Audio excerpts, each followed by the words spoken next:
Guys, it's Bella, and welcome back to another Readathon.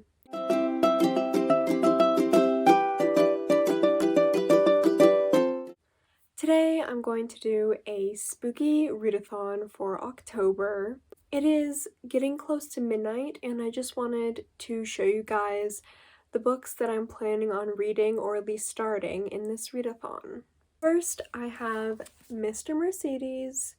And this book I actually started in my last readathon, which was also horror themed. I only read a little bit of it, so I wanted to finish this book for this readathon since it is the only horror book right now that I own that I have not read. It's the only Stephen King book that I own that I have not read. So I thought it would be perfect for this readathon. Mr. Mercedes is a horror book, obviously, about a killer who's called Mr. Mercedes, and it's from his perspective and also the perspective of the detective that is trying to catch him, and just how that plays out. The next book that I have actually isn't horror, it's sci-fi or fantasy, I'm not really sure which, but it has a witch in it. It is The Mermaid, the Witch, and the Sea. So it has a witch in it, and I really want to read this book.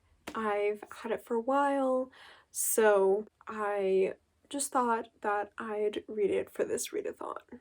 It's not too long, it's only like 330 pages, so I think it'll be a good book to read for a readathon. I'm not completely sure I'll finish it because Mr. Mercedes is like 400 something pages, and then I have other books too that I'm reading, but I will try my best to at least get through a good chunk of this book. Now, the two other books that I'm going to read for this readathon I actually have on audio for when I'm not able to physically read, and that is The Handmaid's Tale and Fledgling. The Handmaid's Tale is a book by Margaret Atwood, and it's actually a dystopian, but it is very dark, and I think it has enough horror elements to work for the spooky vibes of this readathon. If any of you have read the book or the graphic novel or watched the show, you know how dark this book is and how many like horrifying elements it goes into. For those of you who don't know, The Handmaid's Tale is about a modern America that is taken over by a terrorist group that goes by Gilead. And this terrorist group is basically a religious organization that wants to go back to the good old days. Basically just wants to go back in time and have women, you know, stay in the home and be only useful for raising kids and having kids, and women aren't allowed to read or have a real job, that kind of thing, and men are supposed to like do everything else. But there's also another problem. The world has been having a big crisis with women being able to get pregnant and go through pregnancies safely, so there are less and less kids, and that's where the handmaids come in. Basically, if a woman in Gilead commits any sort of crime, they can be turned into a handmaid if they have known to have gotten pregnant before, and basically that's all they're good for, is just making babies. So yeah, extremely dark. I have watched the show before, and I love the show. It is really good. So I've wanted to read the book for a while, but I've kind of been scared too because, you know, reading is a very immersive experience, and reading something that dark can be very hard. So we're gonna see how it goes, but I do think that it will be a good read. And then Fledgling is a book by Octavia Butler, and it is her one and only vampire novel, which is kind of why I picked it for this, because I've read her other books and I really, really enjoyed her other books. I read the Earthsea duology and I read Kindred. So I'm hoping that I'll also like this book, and you know, it has vampires, so it kind of fits with the spooky theme, and I don't really know much about it besides that. So yeah, I will update you guys once the readathon starts, which won't be long now, and hopefully it's a successful readathon. Okay, it just hit midnight and I am ready to jump in with my first book of the readathon.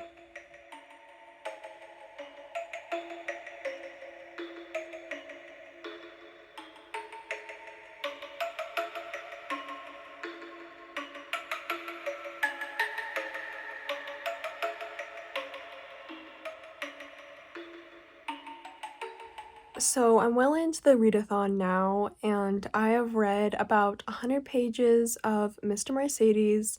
It is definitely good. I am interested, and I'm excited to see what happens later on in the book. There are a few things in it that make me uncomfortable, though, like some of the jokes that Hodges' friend makes, and just some of the things said in it. And I know it's just a testament to the time that it's in, but for those of you who have read Stephen King, you know that he is a very blunt writer. So yeah, he doesn't really like cover up any of the ugly spots in the time periods or places he writes about. So it's just a little uncomfortable sometimes, but that's Stephen King for you. Also, I am well into the Handmaid's Tale audiobook because I had to take a break from reading a while ago to do some stuff, and I listened to the Handmaid's Tale audiobook, and I believe I'm like 3 hours in, something like that. But yes, this book is very good. It is pretty close to the TV show. I can't really think of any real differences in it yet. And yep, it's good, it's dark. I am excited to listen to more. Okay, I just had to comment on this because Stephen King literally just referenced his own book in a completely separate book, and I find it really funny. So one of the detectives is talking about the mask that the killer used, you know, to hide his face, and he asks if Hodges has ever watched the movie with the clown in the sewer, and as soon as he said that, I was like, oh my god, this is an It reference. It literally says, the mask face was very close to the face of Pennywise, the clown in the movie. This is great. I love the writing of The Handmaid's Tale. I got glimpses of it in the show because I think they used some direct quotes from the books, or at least a writing style that was similar to the books. But oh my god, this woman really knows how to write. Like, there's some lines in this book where I'm just like, oh my god, how did she make such a simple action sound so beautiful? And of course, the writing is like a huge contrast with the stuff being talked about because the writing's so beautiful and detailed, and then all of this dark stuff is happening, which I think it creates a really good tone in the book where it's like really unsettling and kind of just slaps you in the face with everything that's going on. God, this killer is so screwed up, like, in pretty much every way possible. Like, sexist, check. Racist, check. Just psychotic, check. Like, of course he's psychotic. He murdered 8 people with a Mercedes, but just to see how his mind works and to see him thinking, like, oh, I wish I could just kill these kids here, or oh, I wish I could kill these people. It's hard to read.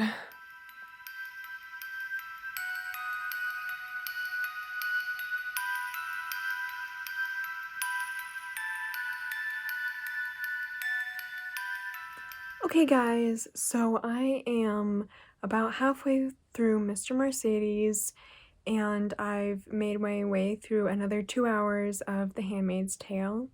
and I also started Fledgling.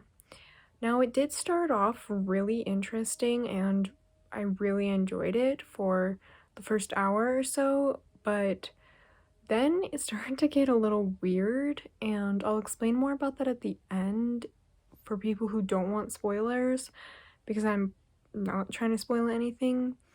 But right now, I'm not enjoying it as much just because of one thing that happened.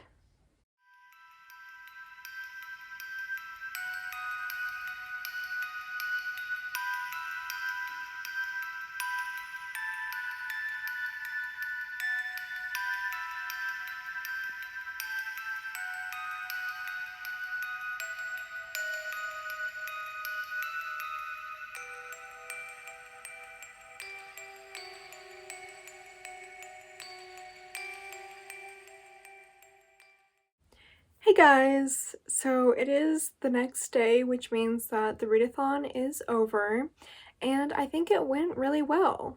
I did finish Mr. Mercedes, and it was really good.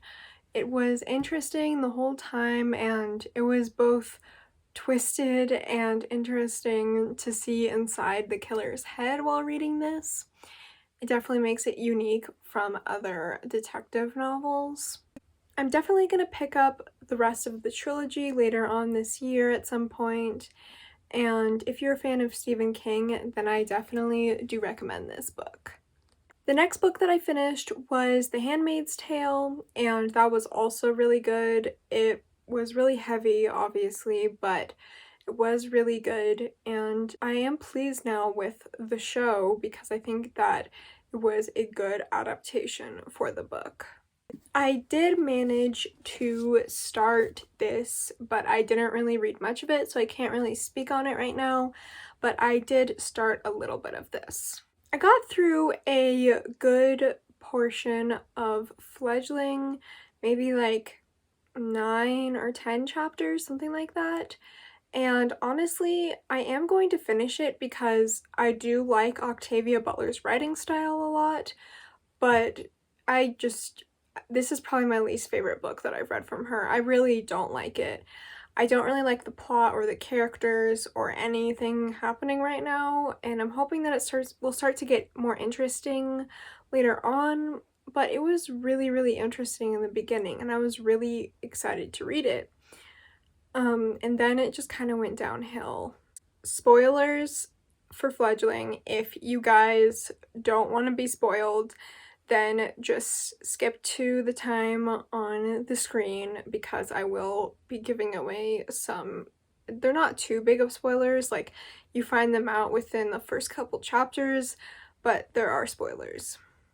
So the whole reason why I'm not liking this book is because literally the vampire in it looks like a 10-year-old, and she has a relationship with a 20-something-year-old guy within like the first few chapters of this book, and it's just not well written, and it just makes me so uncomfortable. And yeah, the vampire is technically 54 years of age, but like she looks like a 10-year-old. Why would you make the decision to write a character that looks like a young child and then have them be in a relationship with someone in that book? Like, why would you do that? So that's the reason why I really am just uncomfortable by this book. And again, I just don't really like the plot or the characters, so I'm gonna keep going with it just to see if it's interesting later on, because the writing style is not unbearable. Like, I really do love Octavia Butler's writing style. This book just really is not for me.